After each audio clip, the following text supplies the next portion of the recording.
this is the number one thing that helped me start hearing God's voice. So I love to tell stories, and that's how I learn. That's how I share. So I'm going to share this story with you. When our family lived in Florida, this was about 10 years ago, I had, since I was young, I've had a close relationship with God. And not specifically when I was very young, but as I grew, I have always prayed, and I've always known that He was talking to me. But as I've gotten older, and specifically when I went through the postpartum depression experience and anxiety and all of that stuff, it really just led me to God. It led me to needing to hear Him. I needed to hear His voice. I needed to feel His peace and His comfort. And that was 13 years ago. Well, yeah, almost 13 years ago. And so since that time, I really could hear God, I felt like. And then about 10 years ago, for some reason, I just kind of started doubting myself that I was hearing Him, or that I thought, well, maybe I'm just making it up in my head and it's not really God. And I just had these thoughts and feelings kind of swirling through my head, not for a terribly long time, but enough that it got me wondering. And I didn't specifically pray and ask Heavenly Father about it. I just had these feelings and thoughts in my head. So one day, our normal routine when we lived there was John, my husband, worked from home. And we had I think they were second and third grader at the time, or third and fourth grader, one of those. And then our youngest, Lily, was 2. So I would get up and take the older 2 kids to school, and John would stay home with Lily. And my routine was I parked pretty close to the school, and then I'd walk them up to the door, say our goodbyes, and then they'd go in the school, and then I would do a morning walk where I would pump myself up and listen to inspirational stuff, and probably about 20 minutes do this little lap, and then end up back in my car. And when I got to my car, I would get in and say my morning prayers there in the car. It was just a space where I wasn't going to be interrupted. I could just focus. And so that's where I said my prayers. So this particular morning, I'm saying my prayers and everything's just going like normal. And at this time of our lives, I was also teaching photography. So I had this business, this online photography business where I was teaching and sharing. And so between my business and the kids and all of the different things, church callings, I had felt a little overwhelmed. And so at one point, Heavenly Father directed me to always ask Him, what should I do today? So I had been doing this for a long time. And so this particular morning, when I'm in my car saying my prayers, I got to the point, I usually say it ask Him this question around the end. And I got to the point that I said, okay, Heavenly Father, what should I do today? And usually He always gives me just a few things that I need to do, things that will keep me afloat, things that will help me feel like I'm accomplishing what I need to, but not enough that it overwhelms me. So I asked, Heavenly Father, what do I need to do today? And normally I get 2, maybe 3 things on my list. And this morning I just didn't hear anything. It was just quiet. And so I thought, okay. And I went and, I continued to pray, but pray about something else and talk about something else. And so then I came back to the question again, Heavenly Father, what do I need to do today? And the thought that came to my mind instantly was, John will tell you what you need to do today. Now, John is my husband.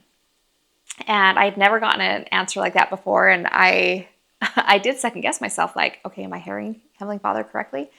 But I just took it. I was like, okay, I'm going to let John tell me what to do today. And so ended my prayer, drove home, came in, and I decided that I wouldn't tell John what happened. I wasn't going to tell, not that I wanted to keep it from him, but I wanted to just see how things were going to unfold for the day. And so I came in, he was playing with Lily, and normally when I get home, we chat for just a second, and then he goes off and starts work. He has he had a home office.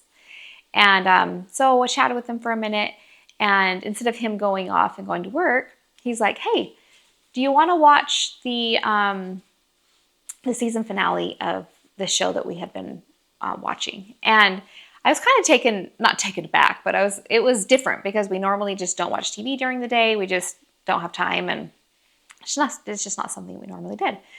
So, but I was like, in my mind, I'm like, okay, this is what we're doing. So we watched that season finale, and soon after, we were sitting on the couch and chatting about it for a minute, and then I went to put Lily down for her nap.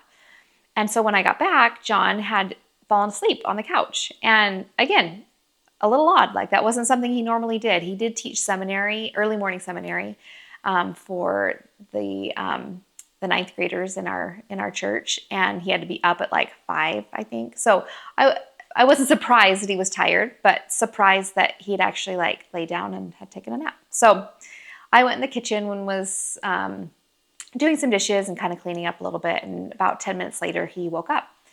And from there, he did go over and to his office and start working. But about 5 minutes after he sat down, he said, Katie, I need you to watch this video. And he's like, okay, I'm going to send it to your email so you can watch it on your laptop. So I went and got my laptop, sat on the couch, and he came around and sat by me. And we watched this video. And it was short, like 2 or 3 minutes long, but like really inspirational. And soon as it was over, he looked at me and he said, Katie, I know what you're supposed to do today. Those exact words he said to me. And so I listened to him as he shared this great idea of kind of a different direction to take my business in, what to do, some great new ideas about what to do. And when he was done, I could hardly keep from crying. And I explained to him what had happened in my prayers that morning, that I had asked Heavenly Father what I was supposed to do today. And God told me that he would tell me, that John would tell me what to do. And that's exactly what happened. John actually used the exact words that I got from Heavenly Father in my prayer. And it was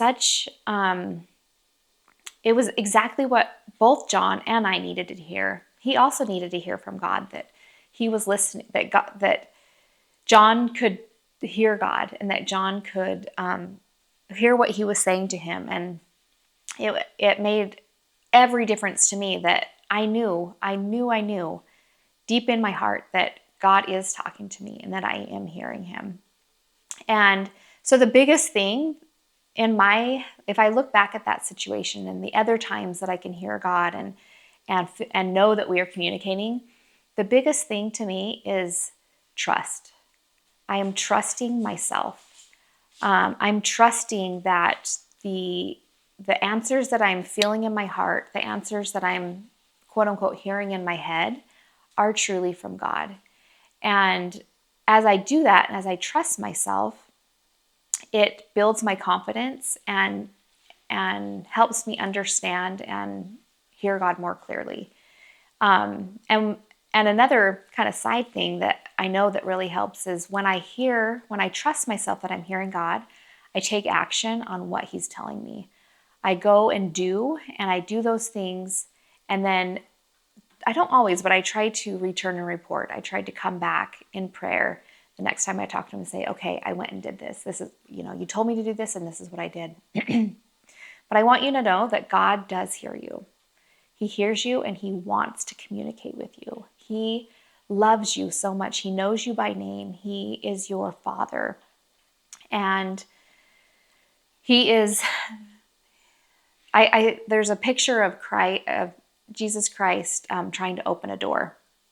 And or not trying to open a door, he's at a door, and there's no door handle, which signifies, we're on the other side, and we're the ones that need to open the door. And that's how it is. That's how it is with God, with Christ and with God, that when we are the ones to put forth the effort and to say, I'm ready to hear you, please talk to me, then you are opening the door to God, and he's there, and he wants you to hear him. And give it a try. Let me know what you guys think. Let me know what your number one what you do to know that God is talking to you and that you're able to communicate with him. Share with me in the comments. I would love to hear it, and we can have a discussion. And yeah, I hope this helped today.